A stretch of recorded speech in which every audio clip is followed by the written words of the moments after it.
My name is Alina Carter. I wasn't born dangerous. I wasn't born ambitious. I wasn't raised to destroy anyone. I grew up believing that if you worked hard, kept your head down, and told the truth, life would eventually leave you alone. That belief got my father killed. People think revenge starts with anger, screaming, violence. They're wrong. For me, it started with a quiet moment when I realized the world had rules, and those rules only applied to people without power. I was 23 years old when my father was executed in front of me, and everything I thought I knew about justice died with him. The execution yard smelled like wet concrete and metal. It had rained that morning, light but steady, soaking into the ground and darkening the wooden platform where my father stood in handcuffs. I remember staring at the stains on the boards, wondering how many other lives had ended there before his. I stood in the crowd with my mother and my younger brother, my hands shoved deep into my coat pockets so no one would see them shaking. The cold didn't matter. Fear has a way of burning hotter than any winter. My father's name was Daniel Carter. He wore a pale blue dress shirt, sleeves rolled up like he was about to go back to work. That detail still haunts me. It made him look like this was just another long day, one he'd survive. He didn't look at me at first. His head was lowered, shoulders straight, despite the cuffs cutting into his wrists. My father always stood like that, quiet dignity. Even when life pushed him to his knees, he never let it bend his spine. Then I saw Victor Kane.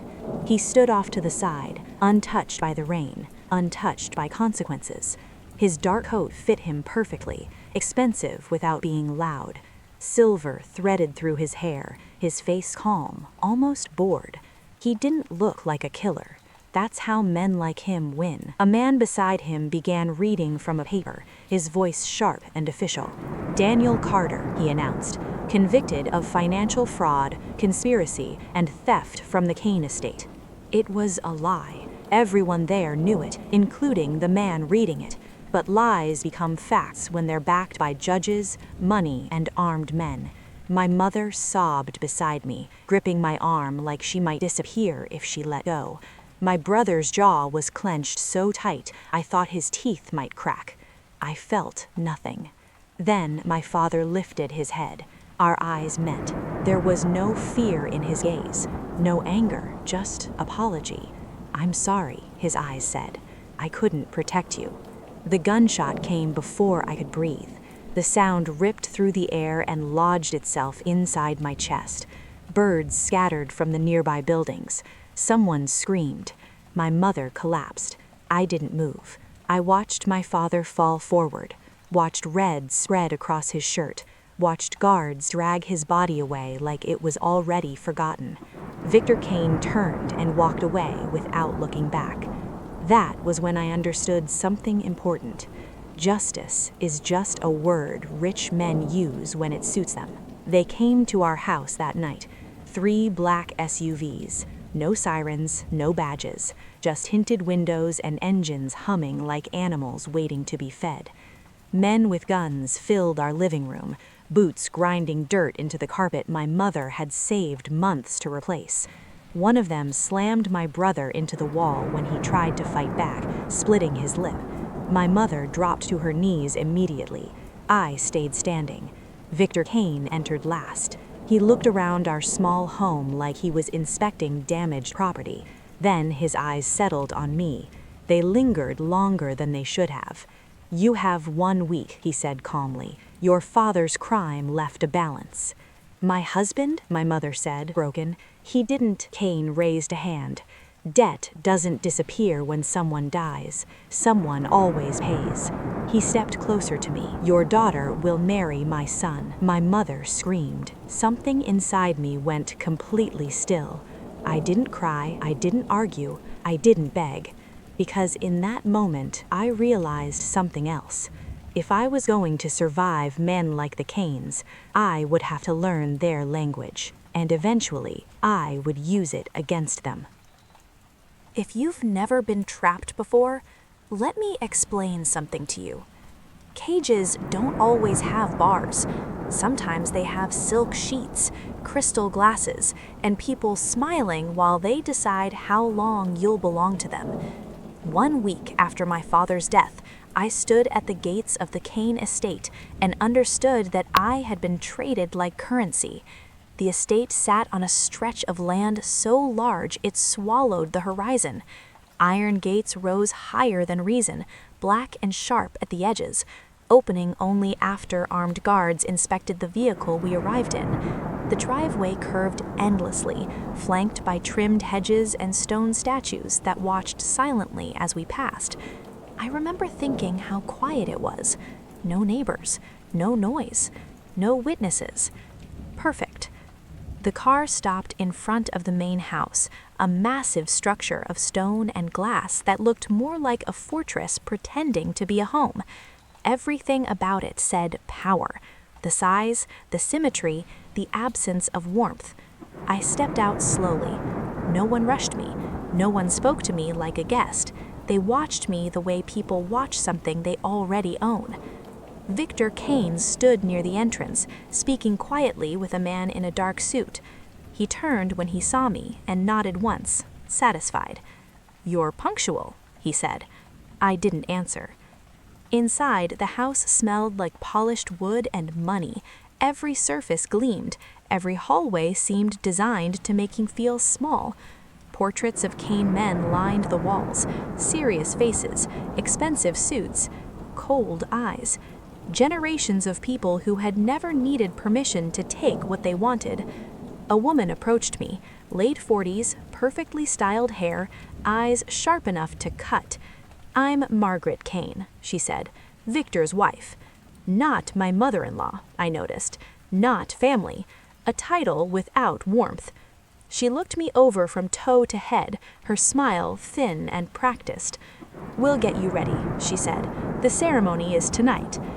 Tonight. I swallowed.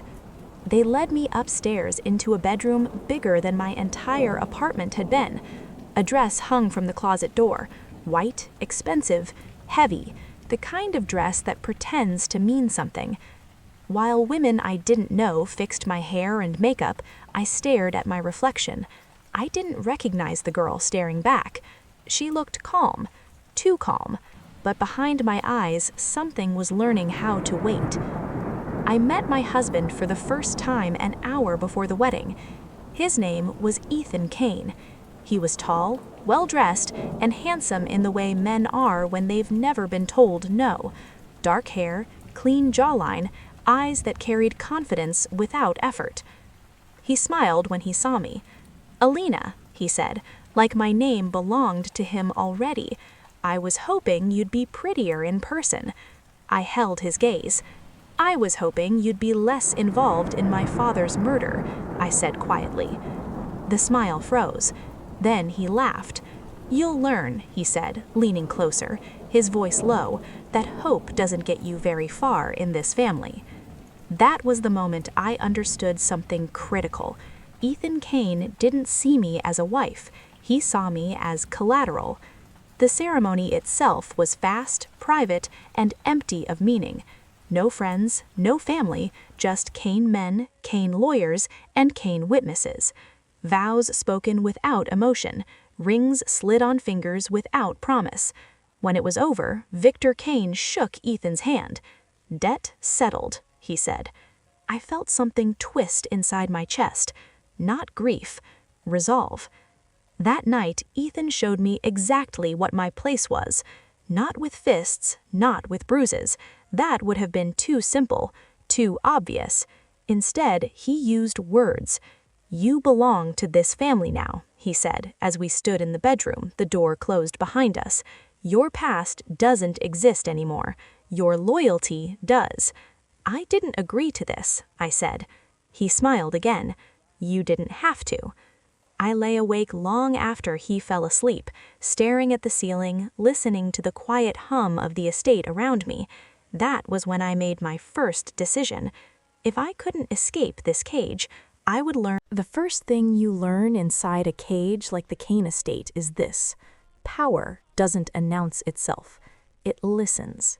so I learned to listen too. For the first few weeks, I played the role they expected of me. I woke when they told me to wake. I wore what was laid out for me. I spoke when spoken to and kept my eyes lowered when Victor Kane entered the room. They mistook my silence for weakness. That mistake would cost them everything. The estate ran like a private country. Security rotated every 8 hours. Cameras covered most hallways, but not all. Money moved through shell companies with names that sounded clean and harmless. Lawyers came and went like priests, absolving sins with paperwork instead of prayer. I learned these things because no one thought I was paying attention. At dinners, the men talked freely. They spoke about projects, acquisitions, and cleanups, about judges who owed favors and politicians who owed more. I smiled politely and passed the wine, memorizing everything. Ethan never noticed. He was too busy enjoying what he thought he'd won. "You're adjusting well," he told me one night, pouring himself a drink. "Most girls would have broken by now." I looked at him and wondered how many people had died because he underestimated them. "I'm adaptable," I said. He laughed. "That's good. You'll need it." Margaret Kane watched me more closely. She wasn't cruel like Victor or careless like Ethan. She was sharp, calculating, a survivor. I saw recognition in her eyes sometimes, like she knew exactly what kind of cage she lived in too. One afternoon, she stopped me in the hallway. "You don't cry," she said flatly. "I don't see the point," I replied. Her lips twitched, not quite a smile. "Careful," she said. "Women who don't cry in this house usually last longer." That was the closest thing to kindness I received. The violence in the Kane family was rarely loud. It happened behind closed doors, through signatures and phone calls and quiet disappearances. A man who offended Victor lost his business. Another lost custody of his children. Another vanished entirely. No blood on the floors, just absence. I watched. I catalogued. I learned which guards took bribes, which assistants talked too much, which men hated Ethan quietly, and which feared Victor openly. And slowly, very slowly, I began to understand the real currency of the Kane estate. It wasn't money, it was loyalty, and loyalty could be bought, broken, or redirected. My first act of resistance was small, almost invisible. I overheard Ethan yelling at one of the accountants one night, accusing him of hiding funds, threatening him. 2 days later, I accidentally mentioned to Margaret that the same accountant had been loyal to Victor for 20 years. Margaret mentioned it to Victor. The accountant stayed. Ethan looked foolish. That night, Ethan slammed a glass onto the counter. "Someone's undermining me," he said. I met his eyes calmly. "You should be more careful who you threaten." For the first time, I saw uncertainty flicker across his face. It felt powerful. At night, alone in the massive bed that never felt like mine, I thought about my father, about his hands, about his quiet strength, about how easily men like the Kanes erased people like him. I promised myself something then. I wouldn't be erased. I would learn every rule of their world. I would master their language, money, fear, loyalty, silence. And when the time came, I wouldn't scream, I wouldn't beg, I would collect. By the end of that first month, the Kane estate no longer felt like a prison. It felt like a board, and every person inside it was a piece, including me. The first thing you learn inside a cage like the Kane estate is this: power doesn't announce itself, it listens. So I learned to listen too. For the first few weeks, I played the role they expected of me. I woke when they told me to wake. I wore what was laid out for me. I spoke when spoken to and kept my eyes lowered when Victor Kane entered the room. They mistook my silence for weakness. That mistake would cost them everything. The estate ran like a private country. Security rotated every 8 hours. Cameras covered most hallways, but not all. Money moved through shell companies with names that sounded clean and harmless. Lawyers came and went like priests, absolving sins with paperwork instead of prayer. I learned these things because no one thought I was paying attention. At dinners, the men talked freely. They spoke about projects, acquisitions, and cleanups, about judges who owed favors and politicians who owed more. I smiled politely and passed the wine, memorizing everything. Ethan never noticed. He was too busy enjoying what he thought he'd won. "You're adjusting well," he told me one night, pouring himself a drink. "Most girls would have broken by now." I looked at him and wondered how many people had died because he underestimated them. "I'm adaptable," I said. He laughed. "That's good. You'll need it." Margaret Kane watched me more closely. She wasn't cruel like Victor or careless like Ethan. She was sharp, calculating, a survivor. I saw recognition in her eyes sometimes, like she knew exactly what kind of cage she lived in too. One afternoon, she stopped me in the hallway. "You don't cry," she said flatly. "I don't see the point," I replied. Her lips twitched, not quite a smile. "Careful," she said. "Women who don't cry in this house usually last longer." That was the closest thing to kindness I received. The violence in the Kane family was rarely loud. It happened behind closed doors, through signatures and phone calls and quiet disappearances. A man who offended Victor lost his business. Another lost custody of his children. Another vanished entirely. No blood on the floors, just absence. I watched. I catalogued. I learned which guards took bribes, which assistants talked too much, which men hated Ethan quietly, and which feared Victor openly. And slowly, very slowly, I began to understand the real currency of the Kane estate. It wasn't money. It was loyalty, and loyalty could be bought, broken, or redirected. My first act of resistance was small, almost invisible. I overheard Ethan yelling at one of the accountants one night, accusing him of hiding funds, threatening him. 2 days later, I accidentally mentioned to Margaret that the same accountant had been loyal to Victor for 20 years. Margaret mentioned it to Victor.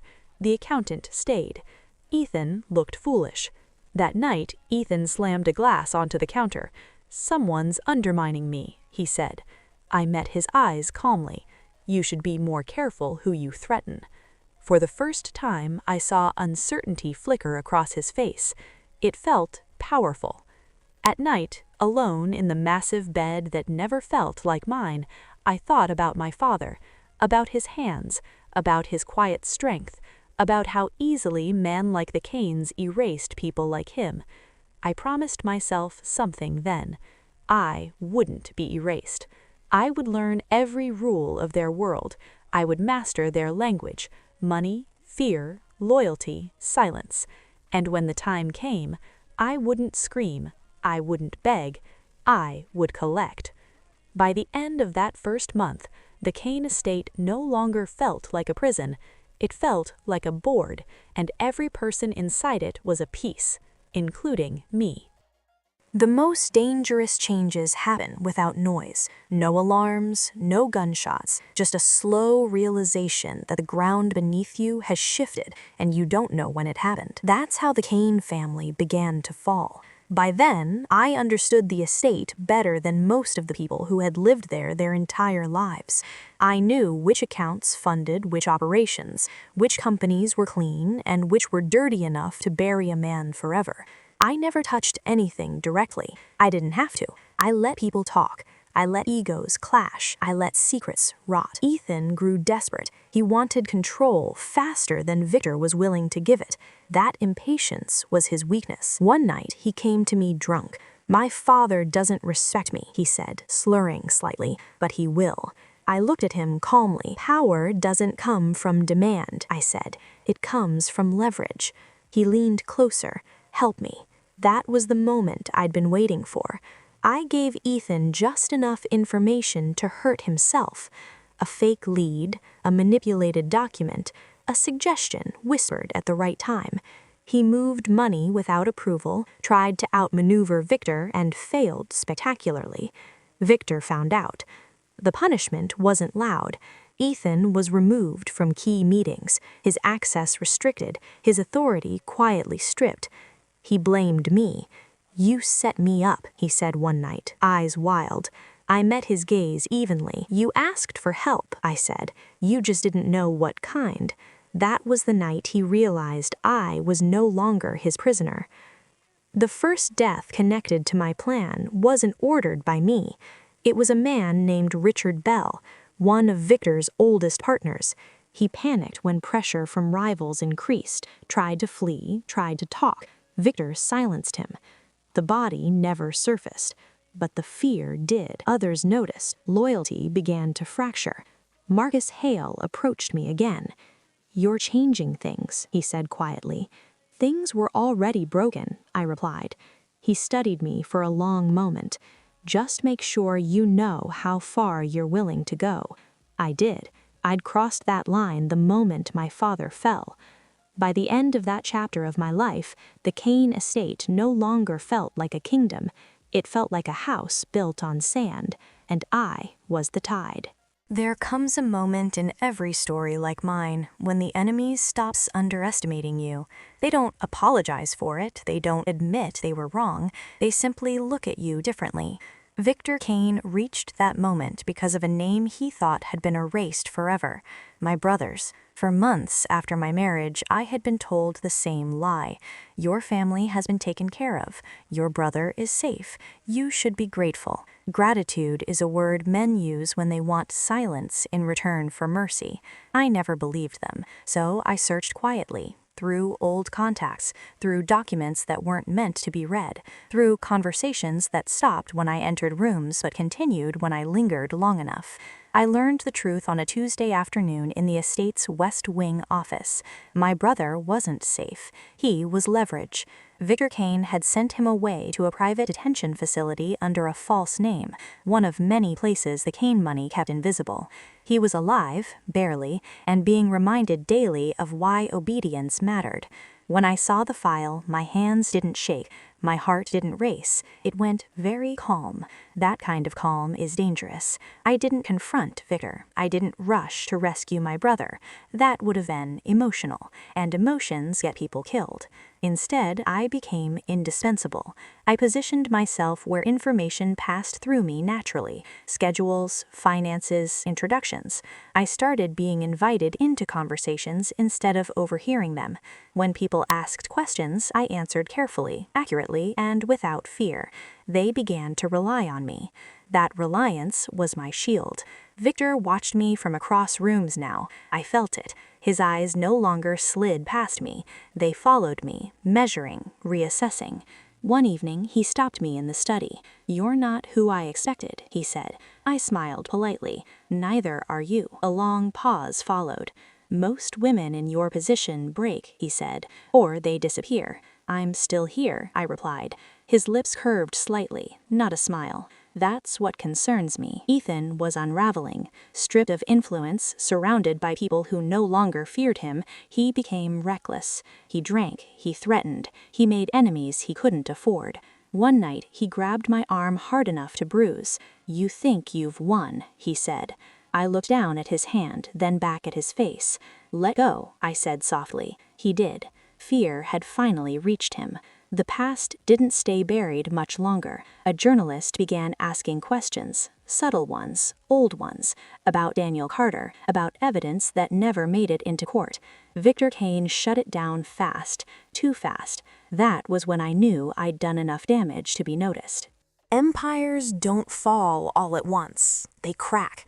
And when they crack, the sound echoes for miles. Victor Kane didn't move against me directly. That was his mistake. Men like him believe confrontation is power. They believe silence is weakness. So instead of striking, he began circling, testing loyalty, shifting security, cutting people off to see who panicked. They all panicked. That was when the estate started eating itself alive. The first betrayal came from within Victor's inner circle. A man named Thomas Reed, one of Kane's legal architects, vanished overnight. No warning, no explanation. His office was cleared before sunrise, his name scrubbed from records by noon.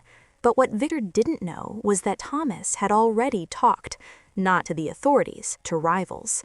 Information started leaking, carefully, selectively, about Kane-controlled assets, shell corporations, offshore holdings. Nothing illegal on paper, everything dangerous in practice.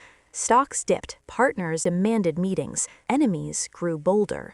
Victor grew furious. And when Victor Kane lost his temper, people died.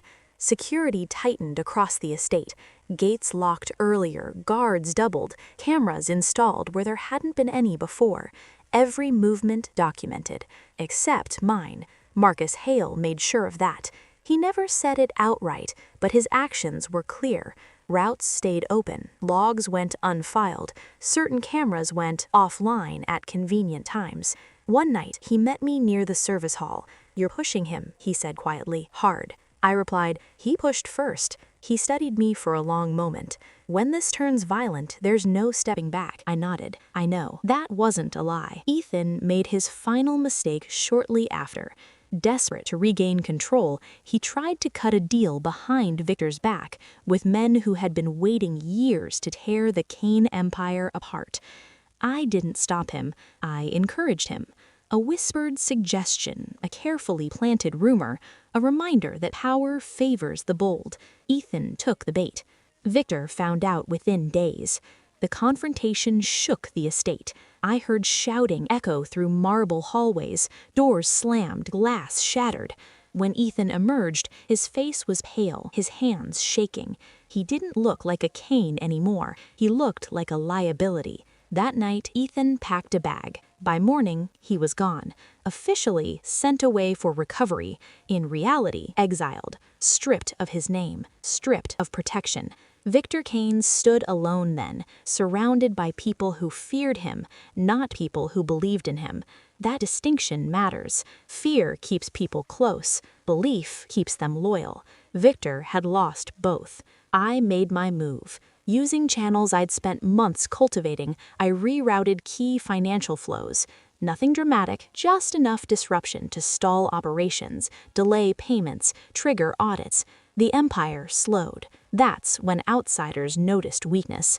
That's when knives came out. Victor finally confronted me in the study. "You've been very busy," he said. I met his gaze calmly. Someone had to be. He studied me like he was seeing me for the first time. "You think you're untouchable," he said. "No," I replied.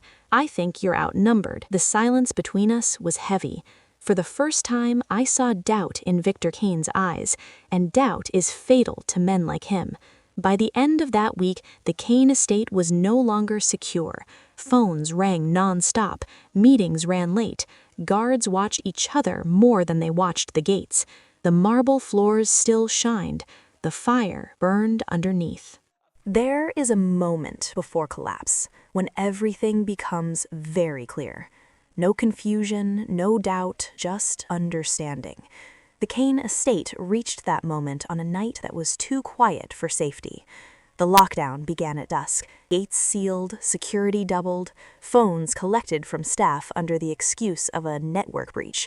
Victor Kane wanted control, and control, to men like him, means isolation. He didn't realize he was helping me. By nightfall, everyone who mattered was already inside the house, exactly where I needed them. I changed into black, simple, unremarkable, deliberate. Power doesn't need decoration. I slipped the small flash drive into my pocket and checked my watch. Marcus Hale had done his part. The cameras in the West Wing would loop for 12 minutes at a time. 12 minutes was more than enough. The first confrontation wasn't violent. It was surgical. I met Margaret Kane in the library, where the walls were lined with books no one ever read. "You knew," she said without turning around. "Yes," I replied. She closed her eyes briefly. "About your father." "Yes." A pause. "You're going to burn this place down," she said quietly. I met her gaze. "It's already burning." She studied me, then nodded once. "When it's over," she said, "don't pretend this was justice." "I won't," I said. "It's accounting." She stepped aside. That was her choice. Victor Kane gathered everyone in the main hall an hour later. Executives, lawyers, security leads, men who had built their lives on his name. Fear hung thick in the air. "This family is under attack," Victor announced, "from outside and from within." His eyes locked onto me. Anyone who betrays us will be dealt with. I stepped forward. No, I said calmly. Anyone who already has been. The room froze. I connected the flash drive to the central display. Files filled the screen. Transactions, recordings, contracts, signatures, proof. Not for law enforcement, for them. Gasps, shouts, denials. Victor stared at the screen, then at me. You think this ends me, he said. No, I replied. I think this frees everyone else. The room erupted. People argued, accused, panicked. Long-buried grudges surfaced in seconds. Loyalty shattered. Victor lost control of the room. That was the point. While they fought, Marcus Hale executed the final phase. Security allegiance shifted. Phones were returned to the right people. Exits opened selectively. Victor's empire didn't fall to bullets. It fell to abandonment. Victor found me alone in the study later. His voice was calm, but his eyes were sharp. You planned this from the beginning. No, I said. I survived it from the beginning. He stepped closer. Your father was weak. I didn't raise my voice. My father was honest, I said. That's why you were afraid of him. Silence stretched between us. You'll never control what comes next, he said. I met his gaze steadily. Neither will you. For the first time since I met him, Victor Kane looked old. By dawn, the Kane estate was emptying. Cars leaving, phones ringing, deals dissolving. The blood debt, so carefully calculated, so cruelly enforced, had finally come due, and everyone had paid. Revenge doesn't feel the way people think it does. There's no rush, no triumph, no moment where the world suddenly makes sense again. There is only certainty. And certainty is enough. The morning I left the Kane estate, the sky was clear. No storms, no drama, just sunlight stretching across stone and glass like nothing terrible had ever happened there. That felt appropriate. The world rarely marks its turning points with thunder. I packed lightly. I didn't take jewelry. I didn't take money that wasn't mine. I didn't take reminders. The past was heavy enough on its own. Victor Kane died alone. Not violently, not publicly, quietly. Exactly the way men like him fear most. The official explanation was a heart condition, stress, age, the body giving up after the mind lost its grip on control. I didn't correct anyone. Some truths don't need to be spoken. The Kane Empire didn't survive him. Without fear holding it together, it dissolved into fragments. Companies sold, assets seized, names quietly erased from relevance. People moved on quickly. They always do. I made sure the evidence my father died for reached the right hands. Not the loud ones, not the heroic ones, just enough to ensure no one rebuilt what Victor had created. That was my final act. Not destruction, prevention. My brother left town 2 weeks later. New name, new life. A chance my father never got. We didn't say goodbye dramatically. We didn't promise to stay in touch forever. We hugged, and that was enough. Some bonds don't need words.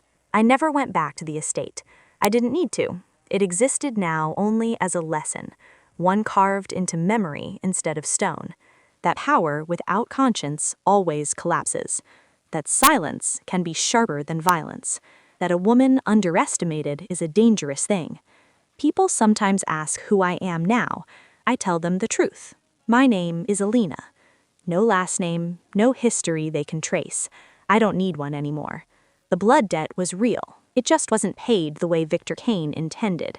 It was paid with patience, with intelligence, with survival. And when it was finally settled, I didn't stand on a throne, I walked away. Because the greatest revenge isn't ruling the world that broke you, it's living beyond it.